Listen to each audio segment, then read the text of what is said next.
السلام علیکم دوستوں. ناول ایس ایس پروجیکٹ مصنف مظہر کلیم ایم اے ایپیسوڈ 12 پارٹ 2.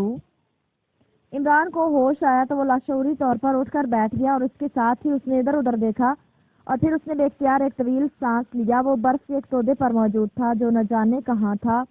اس کی پشت پر تھیلا البتہ موجود تھا. اس وقت صبح کا اجالا نمودار ہو رہا تھا اور اس کے ہونٹ بے اختیار بھینچ گئے کیونکہ صبح کا اجالا پھیلتے دیکھ کر وہ سمجھ گیا تھا کہ اسے اس چیک پوسٹ سے روانہ ہوئے تقریباً 2 گھنٹے ہونے والے ہیں اور ظاہر ہے اتنے طویل وقت تک وہ یہاں بے ہوش پڑا رہا تھا. حالانکہ اسے کوئی ایسی چوٹ بھی نہ آئی تھی جسے وہ اپنی اس قدر طویل بے ہوشی کا سبب بناتا. اس کے جسم میں ایسی کوئی تکلیف بھی محسوس نہ ہو رہی تھی کہ اس سے وہ سمجھتا کہ وہ طویل عرصے تک طوفان میں پھنسا رہا ہے. اگر ایسا ہی ہوتا تو اس وقت اس کی ایک ایک ہڈی درد کی شدت سے چٹخ رہی ہوتی. پھر اس قدر طویل بے ہوشی کا کیا راز ہے؟ یہی بات اس کی سمجھ میں نہ آ رہی تھی اور اس کے ساتھ ساتھ اسے باقی ساتھیوں کے بارے میں فکر تھی. اس نے جلدی سے اپنی کلائی پر موجود کف ہٹا کر دیکھا اور دوسرے لمحے اس کے چہرے پر اطمینان کے تاثرات ابھر آئے. ٹرانسلیٹر واچ نہ صرف موجود تھی بلکہ وہ ٹوٹی بھی نہ تھی. اس نے جلدی سے ونڈ بٹن کو کھینچ کر سوئیوں کو مخصوص نمبروں پر کیئر کال دینی شروع کر دی لیکن دوسری طرف سے کال اٹینڈ ہی نہ کی جا رہی تھی. یہ صفر کی فریکوینسی تھی. پھر اس نے باری باری اپنے سب ساتھیوں کو کال کیا لیکن کسی طرف سے بھی کال اٹینڈ نہیں کی جا رہی تھی اور عمران کے چہرے پر شدید پریشانی کے آثار نمودار ہو گئے. نہ جانے اس کے ساتھی طوفان میں پھنس کر کہاں گرے ہوں گے اور اس وقت اس کس پوزیشن میں ہوں گے, زندہ بھی ہوں گے. اور یہ بات بھی اس کے ذہن میں تھی کہ صبح ہوتے ہی شاگل نے ان کی تلاش شروع کر دینی ہے لیکن کوئی بات اس کی سمجھ میں نہ آ رہی تھی اور وہ پریشانی اور حیرت کے عالم میں کھڑا ادھر ادھر دیکھے چلا جا رہا تھا. لیکن پھر اچانک وہ چونک پڑا. بہرحال اس نے پیروں سے اسکیٹس اتارے اور انہیں ایک طرف پھینک دیا کیونکہ ان کے ساتھ چھڑی موجود نہ تھی اور چھڑی کے بغیر انہیں استعمال نہ کیا جا سکتا تھا. پھر وہ ویسے بھی ایک طرف چل پڑا. تھوڑی دیر بعد اسے دور سے کسی آدمی کی حرکت محسوس ہوئی تو وہ چونک پڑا. فاصلے کی وجہ سے وہ پہچانا نہ جا رہا تھا لیکن اتنا تو عمران کو معلوم تھا کہ اس کا کوئی ساتھی ہوگا. پھر اچانک اس نے اس آدمی کو بازو ہوا میں لہراتے ہوئے دیکھا تو اس نے بھی اپنا بازو لہرانا شروع کر دیا. ایسے معلوم ہو گیا کہ اس آدمی نے اسے دیکھ بھی لیا اور وہ اس کا ساتھی بھی ہے. ظاہر ہے اس کا رخ بھی بدل گیا تھا اور وہ بھی عمران کی طرف آنے لگ گیا تھا اور تھوڑی دیر بعد وہ پہچان لیے جانے کی قابل ہو گیا. یہ مطلوب تھا. بخیریت ہے عمران صاحب؟ مطلوب نے قریب آتے ہی کہا. اور تمہاری خیریت خداوند کریم سے نیک مطلوب ہے. عمران نے مسکراتے ہوئے کہا. نیک مطلوب بخیریت؟ ابھی تھوڑی دیر پہلے مجھے ہوش آیا تو میں نے یہی سوچا کہ میں چیک پوسٹ والی پہاڑی کی طرف ہی چلوں کیونکہ میرا خیال تھا کہ آپ لوگ جہاں بھی ہوں گے بہرحال ہم ادھر کا ہی رخ کریں گے. مطلوب نے ہنستے ہوئے جواب دیا. ہم ایسے کیسے تلاش کر سکتے ہیں؟ بہرحال آؤ ادھر ادھر بھٹکنے سے بہتر ہے کہ وہیں چلیں. ہو سکتا ہے ساتھیوں کو تلاش کرنے کا کوئی انتظام ہو سکے تو وہاں پہنچ ہی جاؤ گے. عمران نے کہا اور مطلوب نے سر ہلا دیا. میری سمجھ میں بات نہیں آ رہی کہ اس قدر طویل عرصے میں بے ہوش کیسے رہا جبکہ مجھے کوئی ایسی چوٹ بھی نہیں آئی. عمران نے کہا اور مطلوب مسکرا دیا. چوٹ آنے کا تو یہاں سوال ہی پیدا نہیں ہوتا. جہاں تک بے ہوشی کا تعلق ہے یہ اس وادی کی خاصیت ہے. سائنسی توجہ میں تو نہیں جانتا لیکن تجربے کی وجہ سے اتنا جانتا ہوں کہ رات کے آخری پہر میں اگر آدمی باہر نکلے تو اسے سانس کی تنگی محسوس ہونے لگ جاتی ہے اور وہ خود بخود بے ہوش ہو جاتا ہے. پھر اس وقت اسے ہوش آتا ہے جب دن کافی چڑھ آتا ہے. پھر اسے کہیں کوئی گھٹن محسوس نہیں ہوتی.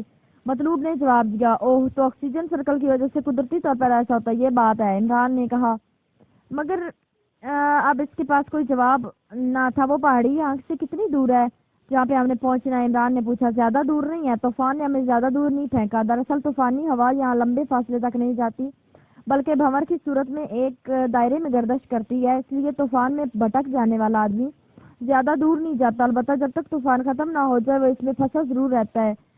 یہاں طوفانوں کو کوئی پتہ نہیں کس وقت چل پڑے اور کس وقت رک جائے. مطلوب نے جواب دیا اور عمران نے اس بات میں سر ہلا دیا. پھر تھوڑی دور چلنے کے بعد اچانک مطلوب نے اشارے سے دور نظر آنے والی پہاڑی کے قریب تر ہوتے ہوئے کہا کہ یہی ان کی منزل ہے. یہ تو مجھے صحیح سلامت نظر آ رہی ہے. اگر اس پر میزائل فائر کیے جاتے تو اس کی یہ قدرتی پوزیشن نہ ہوتی. عمران نے کہا. ہو سکتا ہے اس کا کوئی اور حصہ میزائلوں کی زد میں آیا ہو. مطلوب نے کہا. عمران نے اس بات میں سر ہلا دیا. تھوڑی دیر بعد وہ پہاڑی کے دامن میں پہنچ گیا اور اس کے بعد چڑھائی کا آغاز ہو گیا لیکن اس وقت دن چونکہ ہو چکا تھا اس لیے انہیں راستہ دیکھتے ہوئے اوپر جانے میں کوئی خاص مشکل پیش نہ آئی تھی. ارے یہاں تو ہر چیز درست حالت میں موجود ہے. گڈ. عمران نے چیک پوسٹ کے کھلے دروازے کے اندر داخل ہوتے ہوئے کہا اور مطلوب نے بھی سر ہلا دیا. عمران نے جلدی سے چیکنگ مشین کو آپریٹ کرنا شروع کر دیا تاکہ وہ اپنے ساتھیوں کو تلاش کر سکے۔ سکرینوں کے آن ہوتی اس کی نظروں ان سکرینوں پر چمٹ سی گئی اور وہ مسلسل نابے گھما گھما کر رینج بدلتا جا رہا تھا۔ پھر یکلا کہ وہ چونک پڑا۔ ایک آدمی ایک کھائی میں اندھے منہ پڑا ہوا تھا اور اس کا قد و قامت دیکھتے وہ سمجھ گیا کہ یہ کیپٹن شکیل ہے۔ اوہ، یہ ابھی تک بے ہوش پڑا ہوا ہے، عمران نے حیرت بھرے لہجے میں کہا۔ یہ زیادہ دور نہیں گیا اس لیے ہوش نہیں آ سکا جناب، جس قدر اس پر آکسیجن کی کمی کا شکار یہ ہوا ہے اسی قدر اسے ہوش دیر سے آئے گا، مطلوب نے جواب دیا اور عمران نے اس بات میں سر ہلا دیا۔ ارے یہ ہیلی کاپٹر، اسی لمحے مطلوب نے کہا اور عمران بھی چونک پڑا کیونکہ ایک بوما ہیلی کاپٹر ایک سکرین پر انہیں نظر آ گیا۔ یہ تو ہماری طرف آ رہا ہے، اوہ خدا کا شکر ہے کہ اب ہم اپنے ساتھیوں کو اس کی مدد سے آسانی سے اکٹھا کر لیں گے، عمران نے کہا اور مطلوب نے بھی اس بات میں سر ہلا دیا۔ ہیلی کاپٹر آہستہ آہستہ سکرین پر بڑا ہوتا گیا، پھر وہ سکرین سے غائب ہو گیا۔ عمران نے جلدی سے مشین آف کی، پھر وہ مطلوب کو لے کر ایک سائڈ پر ہو گیا۔ ہو سکتا ہے آدمی زیادہ ہو اس لیے محتاط رہنا، عمران نے کہا اور اس کے ساتھ ہی اس نے سائڈ جیب کی زپ کھول کر اس میں سے مشین پسٹل نکال لیا جو شاید زپ کے اندر ہونے کی وجہ سے طوفان کی نظر نہ ہو سکا تھا، اور وہ ایک دہانے سے دو آدمیوں کی باتیں کرنے کی آواز سنائی دی۔ احتیاط کیسی رامن، اڈا تو خالی ہے، ایک آدمی دوسرے کو کہہ رہا تھا۔ عمران نے مطلوب کو آنکھ سے اشارہ کیا کہ وہ ایک آدمی کو چھاپ لے۔ پھر جیسے ہی وہ سرنگ نما راستے کراس کر کے بڑی غار میں پہنچے، عمران بجلی کی تیز سے حرکت میں آیا اور ایک آدمی چیختا ہوا اچھل کر دیوار سے جا ٹکرایا اور نیچے جا گرا۔ مطلوب دوسرے اڈے سے لپٹا ہوا تھا، دوسرے شخص سے لپٹ کر اسے ختم کرنے میں کامیاب ہو گیا۔ عمران نے ہاتھ میں پکڑے مشین پسٹل کا ٹریگر دبایا اور عمران کا دھچکا لگنے سے دیوار سے اس کی کھوپڑی بے شمار ٹکڑوں میں تبدیل ہو گئی۔ آپ اٹھ کر کھڑے ہو جاؤ، عمران نے مطلوب کو بازو سے پکڑ کر جھٹکا دے کر علیحدہ کرتے ہوئے کہا اور دوسرا آدمی اٹھ کر کھڑا ہو گیا۔ اس کے چہرے پر اب خوف کے اثرات تھے۔ تم یہاں ہو؟ اس آدمی نے کہا۔ تم یہاں کیوں آئے ہو؟ عمران نے گراتے ہوئے پوچھا۔ میجر صاحب نے ہدایات کی تھی کہ انہیں رانگ ویو مشین پر ایک کھائی میں اندھے پڑے ہوئے آدمی کو چیک کیا گیا ہے، یہ اڈا خالی ہے، اس لیے ہم یہاں آ کر اس کے باقی ساتھیوں کو چیک کریں اور پھر انہیں ہلاک کر کے اس اڈے میں ان کی رپورٹ جمع کروائیں، میجر صاحب نے کہا ہے۔ ٹرانسمیٹر پر اسے اطلاع دینی ہے، اس آدمی نے جواب دیتے ہوئے کہا۔ تمہارا نام کیا اور تم کیا کرتے ہو؟ عمران نے سر لہجے میں پوچھا۔ میرا نام راجیش ہے، میں ہیلی کاپٹر پائلٹ ہوں، اس آدمی نے جواب دیا۔ تمہارا ملٹری کوڈ نمبر کیا ہے اور والد کا نام کیا ہے؟ عمران نے پوچھا۔ میرا ملٹری کوڈ نمبر ہے F171374 ہے اور میں طیارے کا پائلٹ ہوں، راجیش نے جواب دیا اور اس کے ساتھ ہی عمران نے ٹریگر دبا دیا۔ راجیش چیختا ہوا نیچے گرا، چاند لمحے تڑپ کر ختم ہو گیا۔ آؤ مطلوب، کافی دیر ہو گئی، ایسا نہ ہو کہ کوئی ساتھی ختم ہو جائے، ہیلی کاپٹر پر ہم آسانی سے انہیں ٹریس کر لیں گے، عمران نے کہا اور تیزی سے دروازے کی طرف بڑھ گیا۔ تھوڑی دیر بعد وہ بوما ہیلی کاپٹر پر بیٹھے فضا میں پرواز کرتے ہوئے آگے بڑھے چلے جا رہے تھے۔ پائلٹ سیٹ پر عمران خود تھا جبکہ مطلوب ہیلی کاپٹر میں موجود دوربین کی مدد سے نیچے جھانک رہا تھا۔ چونکہ دن کا وقت تھا اس لیے دوربین استعمال نہ کی جا سکتی تھی۔ وہ کیپٹن شکیل صاحب پڑے ہوئے ہیں، یکلک مطلوب نے چیختے ہوئے کہا۔ عمران نے اس بات میں سر ہلا دیا۔ تھوڑی دیر بعد اس نے ہیلی کاپٹر کو اس اوندھے منہ پڑے ہوئے شکیل کے قریب اتار دیا۔ مطلوب چھلانگ لگا کر نیچے اترا۔ تھوڑی دیر بعد وہ کیپٹن شکیل کو کاندھے پر اٹھانے میں کامیاب ہو گیا۔ عمران نے سیٹ چھوڑ کر اس کی مدد کی اور مطلوب نے کیپٹن شکیل کو ہیلی کاپٹر کے عقبی حصے میں لٹا دیا، اسے ہوش میں لے آنے کی کوشش کرنے لگا جبکہ عمران نے ہیلی کاپٹر کو پھر فضا میں بلند کر دیا۔ پھر واقعی ایک ایک کر کے اس نے باقی سارے ساتھیوں کو تلاش کر لیا، وہ اب ہوش میں تھے اور برف پر بھٹکتے پھر رہے تھے۔ میں تو یہی سمجھی تھی کہ برفانی وادی میں میری قبر بن جائے گی، لیکن شاید قدرت کو ایسا منظور نہ تھا۔ جولیا نے ہیلی کاپٹر کے اندر آتے ہی ایک طویل سانس لیتے ہوئے کہا۔ قدیم دور کی لیلا کو صحرا اور جنگل میں تلاش کرنا پڑتا تھا، لیکن جدید دور میں برف کی وادی میں بھٹکنا پڑتا ہے، اور اگر بیچارے مجنو کو بھی ہیلی کاپٹر اور دوربین جیسی ایجادات کا سہارا مل جاتا تو شاید وہ بھی کامیاب ہو جاتا، اور آج مجنو کی حقیقی اولاد کئی جاگیرداری کرتی نظر آ رہی ہوتی، جبکہ مانوی اولاد اب بھی تلاش میں پھرتی ہے۔ عمران نے مسکراتے ہوئے کہا اور جولیا بے اختیار مسکرا دی۔ کیپٹن شکیل کو بھی اس دوران ہوش آ گیا تھا۔ عمران ہیلی کاپٹر اڑائے واپس چیک پوسٹ نمبر 3 کی طرف چلا جا رہا تھا۔ اچانک ہیلی کاپٹر کا ٹرانسمیٹر جاگ اٹھا اور عمران نے اس کا ڈائل دیکھا اور پھر رک گیا کیونکہ کال مخصوص فریکوینسی کی بجائے جنرل فریکوینسی پر کی جا رہی تھی۔ Hello chief of power agency calling, Halley copter pilot. Imran کی ٹرانسمیٹر کا بٹن پریس کرتے ہی ٹرانسمیٹر سے ریکھا کی آواز سنائی دی۔ عمران کے ساتھ ساتھ سارے ساتھی بے اختیار چونک پڑے۔ Yes Rajesh pilot attending you, Imran نے راجیش کے لہجے میں جواب دیتے ہوئے کہا۔ تم وادی میں ہو، کیوں پرواز کرتے پھر رہے ہو؟ کبھی تم نیچے اترتے اور کبھی اونچی پرواز کرتے ہو، کیا مقصد ہے تمہارا؟ ریکھا کی تیز اور تہکوانہ آواز سنائی دی۔ چیکنگ ہیڈ کوارٹر کے انچارج میجر کرشن اور چیف آف سیکرٹ سروس جناب شاگل صاحب کے حکم پر میں وادی میں پاکستانی ایجنٹوں کو